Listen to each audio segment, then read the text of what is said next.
was in our hands, but of course we flunked it. And Real Madrid won the title once again. It was the first time in 4 years that they also didn't win the Champions League. But Jurgen Klopp isn't going anywhere anytime soon. He's standing in the way of us completing Glory Hunter, and we have just £32 million in the budget to work some magic to achieve this. Once again, there is interest in Agony, so I'm offering him out to see if we get any bids I can't simply turn down. Because Caballo improved massively and ended up scoring 29 goals last season in the end. But the only bids in for Agony was a measly £13 million, so he's sticking around for now. We will, however, be saying goodbye to Gonzalo Ramos, who announced his retirement aged 36. And our squad is already looking kinda small with him included in this list. I also think I'm going to try and branch away from the tactic we've been running the last couple of seasons and go for a 4 at the back with 2 strikers. And my first target is a new left back, and I have 2 options, with one being Prisca from Portugal. Or we go for an even cheaper option and Leandro of Brazil, who is a bit of a physical monster. So I decided to put a bid in, and I got an offer accepted for less than £9 million by Flamengo. And that was a really quick deal to get done, and the player was signed. So straight on to my next target, and again staying in South America for financial reasons really, we got an offer accepted for an attacking midfielder from River Plate called Lopez. And again, we got lucky and no big clubs came in to steal him from us, and we got a really quick deal done. Very happy with the player, especially for the price. Quality option this season. I finally managed to sell Svoboda too, as he left for Stuttgart for £16.25 million.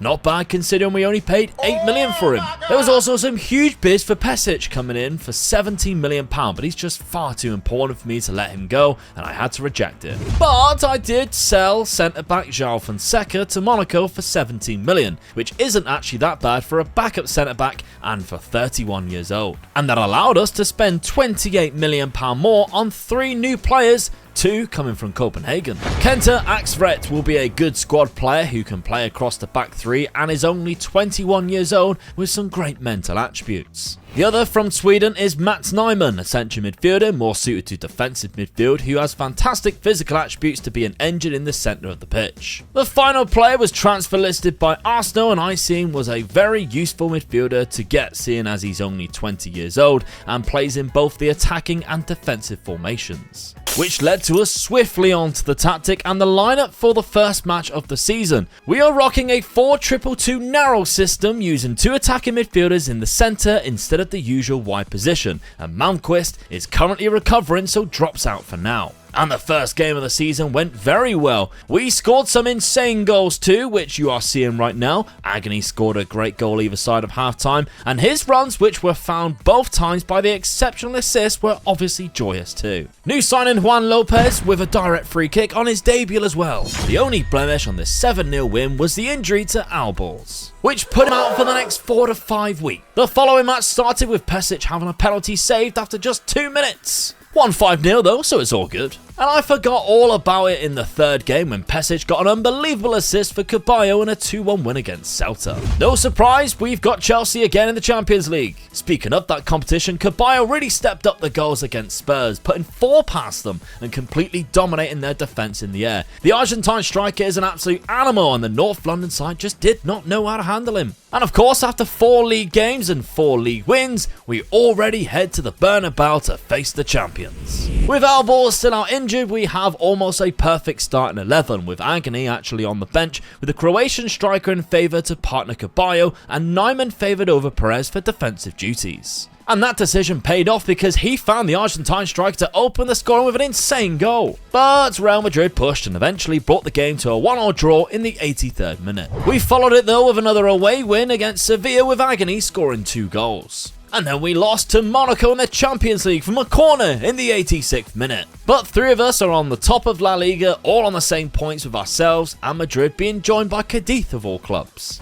We then decided to just not concede any goals for the month and become a defensive monster. That's not to say we weren't scoring any either, and as a matter of fact, far from it. In October, we scored 26 goals in just 6 games, including 5 league matches, where we didn't even concede 1 goal. We didn't play anyone special, but that's still an impressive month to say the least, and bang in form to face a very tough November, including Barcelona. But good news, call your grannies, because Villarreal are currently top of La Liga by 4 points. We finally conceded a goal in the league when we gifted Atletico a breakthrough. We still beat them 2-1 however, so who really cares? Definitely not Barcelona player Emmanuel Clotti, who brainlessly got himself a straight red card in the first half against us. Even funnier because Malmquist scored the free kick from that very same tackle. And it was only a 1-0 win at the Camp Nou, where Barcelona only had one shot on target. Wasn't such a good result in the Champions League, as Chelsea beat us 3-2 though. And after Leandro, our new left back, scored an absolute worldie of a goal to level the score against Bilbao, they gave us our first league defeat of the season, scoring in the 8th and the 94th minute with a free kick. Sad times. Still top of the league though, so let's keep our titties in our tops for now, shall we?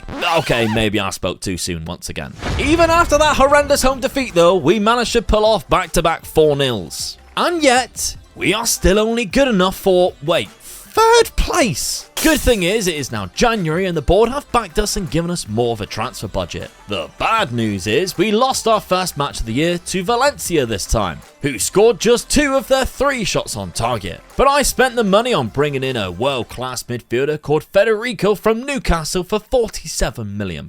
He couldn't stop us from losing once again though. Oh God! Luckily for us, Real Madrid had just lost to Bilbao, so it was none other than Real Betis who are currently sitting at the top, 7 points clear of us. We ended the month with 2 wins against Getafe and Celta Vigo, and February sees our next match against the champions in between the Champions League playoff ties. But we would actually face them far earlier than expected after winning our 4th round match in the Copa del Rey against Real Zaragoza, because we get them in the quarter-final, a game played at home where we'd give ourselves a very strong 2-goal lead on the 67th minute. But of course, this seems to be the season of self-destruction, and we concede thanks to a lousy clearance. And an even bigger boot to the testicles, we concede an equaliser in the 94th minute. All good though, because in extra time we turned up like 1970s Brazil and played incredible football and scored to knock them out 3-2. But it seemed we were making a habit of throwing away 2-goal leads and conceding extremely late on, only to cruise through to the round of 16 after winning the second leg 3-0 without even leaving the second gear. Some of these goals looked absolutely incredibly easy to score though.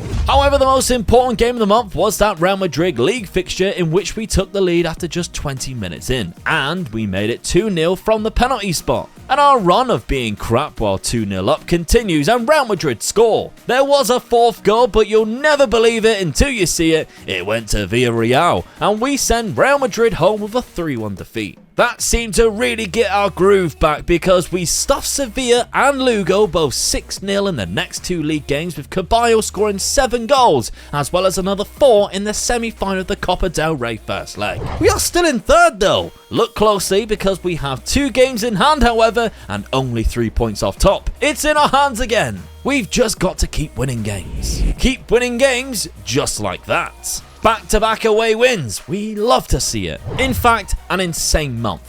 4 league wins. Huge Champions League round of 16 triumph over our former club. And we move into April with, of course, Manchester City in the quarterfinals of the Champions League, because we seem to play them every season. But doing it from top spot in the league on the same points as Real, but with a game in hand. Also Caballo on 28 league goals, tearing up the Golden Boot race. A second leg 0-0 draw after the first 5-1 win puts us in the Copa del Rey final for the 3rd season in a row. And from being 3-1 up against City in the Champions League, Patrick Gerrard scored 2 goals in injury time to level things up in the first leg. But straight from the kickoff, Caballo scored a 4th, and we won 4-3. And beat them in their second leg too. We well and truly embarrassed Barcelona in the league during April, completely dominating the game and continuing our good run with a 3-0 win. Guys, we are on the run of a lifetime. Betis up next to close out April. But we still cannot quite shake off Real Madrid though. In other news, and back to the Champions League, we drew AC Milan in the semi-final, with the first leg being played in Spain. And don't mind me, we are just sitting back, relaxing with a beverage and watching us score a lot of goals in the same game. All against AC Milan in the Champions League semi-final first leg. Yeah, we won 7-0, and I've already booked our flights for the final. But let's focus on the Real Betis match first, because the league title is up for grabs, and oh my god, what is happening and how are we 2-0 down? That is not what we need right now. Please tell me we aren't going to throw this away. That was probably revenge for us defeating them in the Copa del Rey final 1-0. Which, yeah, I completely forgot to mention after the Milan game shocked me too much. Like poetry though, Real Madrid are also the team attempting to stop us from winning the Champions League. Our game in hand was against Valencia, and it was a perfect opportunity to get our revenge after they defeated us earlier on in the season. And that's exactly what we did, stuffing them 5-0. So with those 3 wins in the league, we have just 2 league matches left, and we are currently sat top of the league on just goal difference alone. Unbelievably, in the penultimate match, Elche not only took the lead, but go into half-time 2-0 up. Surely we cannot throw this away against 10 men as well. But within 9 minutes of the second half kicking off, we score from Pesic, Strachey gets an equaliser, and then immediately scores a third, and then a fourth, and we comfortably win the match. While also having 50 shots on their goal, with 21 on target. But Real Madrid also won 5-0. We just need to win our final game against Cadiz, while Real Madrid, they have Barcelona away. But from the moment our goalkeeper sent the ball long, it was never in doubt. Caballo brought the ball down from the heavens beautifully, pushed it away from the defender and smashed it past the goalkeeper for our first of the day. And from that, we continued to enjoy ourselves, knowing what was about to happen, scoring 2 more goals and confirming ourselves La Liga champions, and of course, winning the final trophy of the Glory Hunter series. But of course, we have the Champions League final to win too. And after the game stayed 0-0 for 94 minutes, Agony popped up with a winner.